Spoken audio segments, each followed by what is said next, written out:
far can we get if we sail a little bit high? The Jefferson City News-Tribune, January 28. Proposal would put needed teeth into Sunshine Law. We support efforts to strengthen Missouri's Sunshine Law, which outlines what meetings and records are open to the public. Such a law is essential. We fund our government and afford them certain powers on our behalf. Without a law clarifying most government records and most meetings of public bodies are open, we would be left in the dark. We would know far less about what our government leaders are doing, why they are doing it, and what our tax dollars are being spent on. In the case of Missouri's Sunshine Law, it needs updates to put teeth into the law. Last week, Missouri Attorney General Josh Hawley announced 3 proposals meant to do just that: create a transparency division in the AG's office. It would give his agency more authority to enforce the Sunshine Law and will have automatic waivers from the legislature of any potential ethical conflict from other executive agencies.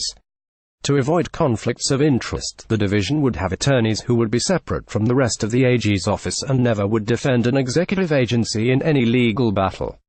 Ask the legislature for authorization to issue investigative subpoenas in the course of public record law investigations. Currently, there is no subpoena enforcement authority under the Sunshine Law. Enforcers can ask vigorously, but there is no way to compel any subject of the review to actually cooperate with this office, Hawley said. This office has subpoena power in other contexts. It is a standard law enforcement tool. I think we need it to enforce the Sunshine Law, he added. Ask lawmakers to create remedies and give his office enforcement power for violations of the Sunshine Law and laws involving public and business records. The Records Retention Law currently has no enforcement provisions and no penalties. Hawley is working on the legislation along with the Missouri Press Association, which represents the interests of newspapers across the state.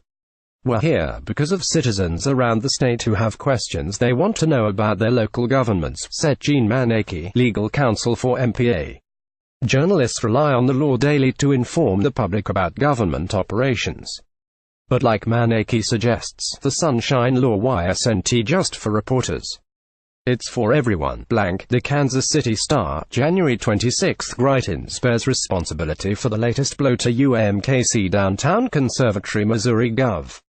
Eric Greitens' disdain for higher education and Kansas City's arts community continues to have consequences. The loss this time is substantial. A $20 million pledge from the Muriel McBrien Kaufman Foundation for the planned downtown arts campus will not come to fruition. And it appears that the specifics and the scale of the project might change. Last year, Greitens put the planned $96 million campus in grave jeopardy when he vetoed legislation that would have fulfilled the state's promise of matching the $48 million raised by the Kansas City philanthropic community. At the time, civic leadership accepted the reality that our governor does not understand the economic benefits of the arts in urban centers, especially as it relates to higher education.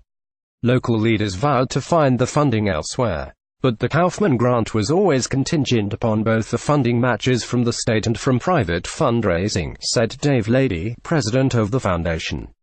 The governor's veto meant that those requirements would be impossible to meet, and eventually, the board had to make a decision. It just became apparent that it was fundamentally a different project, Lady said, adding that the board remains supportive of the UMKC Conservatory of Music and Dance. This blow to UMKC is just one example of the governor's determined efforts to destabilize the University of Missouri system and of its refusal to be a partner in development in one of the state's 2 major cities.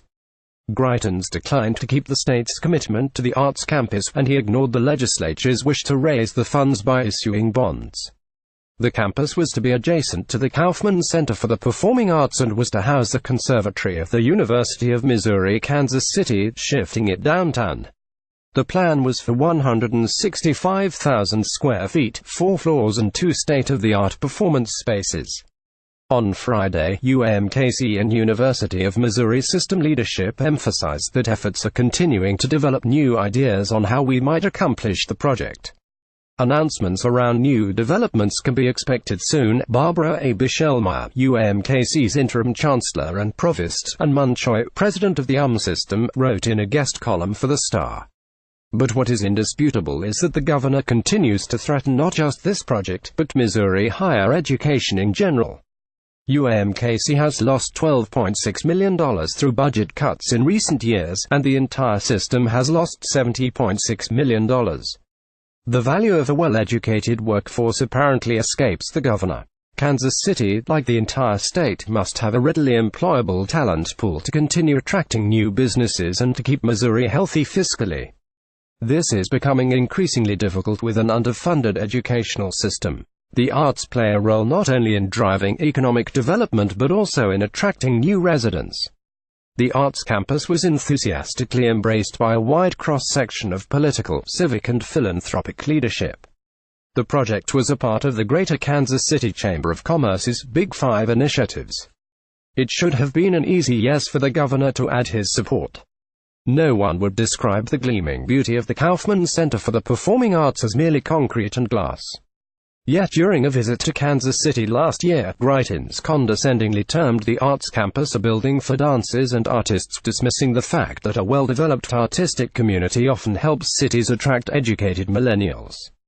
The campus was to be much more than bricks and mortar. The governor's stubborn reluctance to acknowledge the economic benefits of the arts could cost Kansas City dearly. The St. Louis Post-Dispatch, January 28. The legislature's annual mythical deadbeat hunt is underway. Missouri legislators, under the comforting illusion that vast hordes of their able-bodied fellow citizens are soaking up public benefits when they could be working, have opened a multi-front war on the poor in the current legislative session. For the most part, they're chasing a ghost enemy. The state's unemployment rate in December was 3.5%, far below the 5% that economists generally regard as full employment, or the lowest possible level that won't cause inflation. By definition, almost anyone who is employable has a job. Nonetheless, there's Rep. Scott Fitzpatrick's House Bill 1409, which would reduce the number of weeks laid-off workers are eligible for unemployment benefits from 20 to 13. Most states provide 26 weeks. At 13, Missouri would match North Carolina and rank just slightly better than Florida's lowest in the nation, 12. Missouri passed such a bill in 2015 only to have it thrown out by the state Supreme Court because of a procedural error. The House passed the same bill last year, but the Senate didn't take it up. This bill won't save the state much money. Unemployment benefits are paid not with tax dollars but by insurance bought by employers. The bill won't immediately save employers any money, either. They'll still be buying unemployment insurance for each employee. So why do it? The state had to borrow money from the federal government during the last few recessions when the compensation fund was exhausted. To pay it back, employers whose corporate income taxes have fallen dramatically had to pay extra interest costs. Fitzpatrick's bill would increase the number of weeks of eligibility if the unemployment rate exceeds 6%. A far more likely reason for the bill beating up on mythical deadbeats helps razz and rally the GOP base.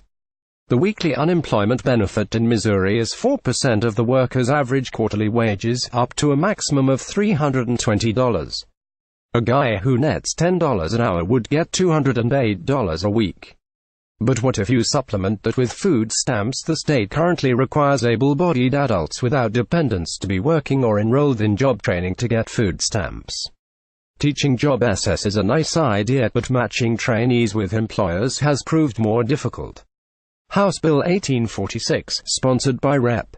Robert Cornejo, R. Street, Peters, would extend this requirement to anyone getting food stamps, including single mothers. Missouri may also require its relatively few able-bodied Medicaid recipients to sign up for work training.